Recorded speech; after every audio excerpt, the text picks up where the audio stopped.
आजकल बिजनेस गर्न धेरै गाह्रो भएको छ। किन र?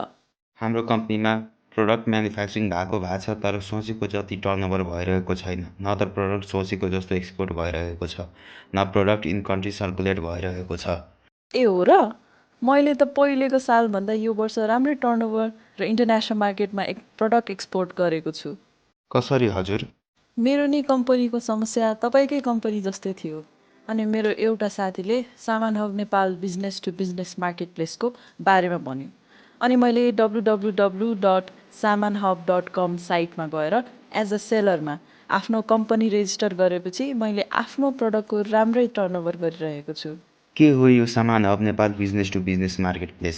हामी पनि बुझौँ न। कसरी हामी आफ्नो कम्पनीको ग्रोथ गर्ने?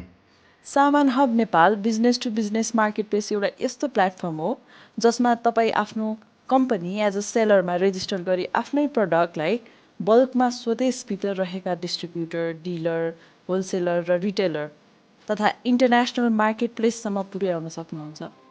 अझ विशेषताको कुरा गर्दा त्यसमा एज अ भेन्डर रेजिस्टर गरेपछि तपाईँको कम्पनीको छुट्टै भेन्डर आइडी बन्न जान्छ, जसमा तपाईँ आफै आफ्नो कम्पनीको प्रडक्ट राख्न सक्नुहुन्छ।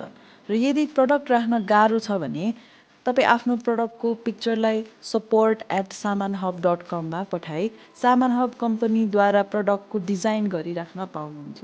त्यति मात्र कहाँ हो र, तपाईँ आफ्नो प्रडक्टमा बल्क क्वान्टिटी बमोजिमको प्राइस पनि सेट गर्न सक्नुहुन्छ र सामान किन्ने बापत तपाईँ आफ्नो कम्पनीका ई सेवा खल्ती र अकाउन्ट नम्बरका क्युआर कोड राखी डाइरेक्ट पैसा रिसिभ गर्न सक्नुहुन्छ। न त पैसाको झन्झट, न त इन्टरनेसनल मार्केट प्लेसमा आफ्नो प्रडक्ट कसरी पुर्याउने भन्ने चिन्ताको झन्झट। सामान हबका प्रमुख सेवाहरू र मुख्य विशेषताहरू के हुन्? हामी कसरी फाइदा लिन सक्छौँ? सामान हबको प्रमुख सेवाहरू, मुख्य विशेषताहरू र आपूर्तिकर्ताका लागि लाभहरूको कुरा गर्दा निम्न बमोजिम छन्।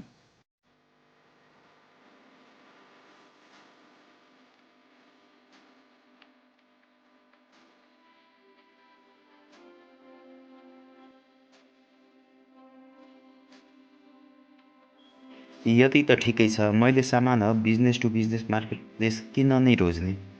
मैले Saman hub business to business market place रोज्नुको कारण निम्न बमोजिम छन्। व्यापक उत्पादन दायरा, प्रयोगको सहजता, भरपर्दो आपूर्तिकर्ता, प्रतिस्पर्धी मूल्य निर्धारण, अनुकूलित समाधान, सुरक्षित लेनदेन, उत्तरदायी ग्राहक समर्थन, सुविधाजनक रसद, पारदर्शिता र जवाफदेहिता र अभिनव सुविधाहरू। यो कुराहरू सुन्दा त कम्पनी राम्रै भन्ने थाहा पाइयो, तर यसमा कुन कुन प्रोडक्टहरू राख्न मिल्छ मिल्दैन त्यो कसरी थाहा पाउने? सामान हबका साइट भिजिट गर्ने बित्तिकै त्यसमा तपाईँ ब्राउज क्याटेगोरीमा हेर्नुभयो भने home decoration, industrial items, health and personal care, fashion and beauty, sports and entertainment, tools and home improvement, र मेटेरियल्स र मेन्टेनेन्स, रिपेयर एन्ड अपरेसनसँग सम्बन्धित सम्पूर्ण सामानहरू राख्न पाउनुहुनेछ। हजुर कता लुकीछुपी र यति हतारमा निस्किँदै? ढिलो भइसक्यो। Saman hub Nepal business to business market प्लेसमा आफ्नो कम्पनीलाई रेजिस्टर गरी प्रोडक्ट राखिहाल्नु पर्यो। हो हजुर, सामान हबमा चाँडै आफ्नो कम्पनी रेजिस्टर गरी प्रडक्ट राखिहाल्नुहोस् र आफ्नो कम्पनीको ग्रोथ र आफ्नो प्रडक्टको अपर्च्युनिटिज इन्टरनेसनल मार्केट प्लेसमा बढाइहाल्नुहोस् र हरेक पिर र चिन्ताबाट मुक्त हुनुहोस्। धन्यवाद यति राम्रो सल्लाह र सुझाव दिनुभएकोमा।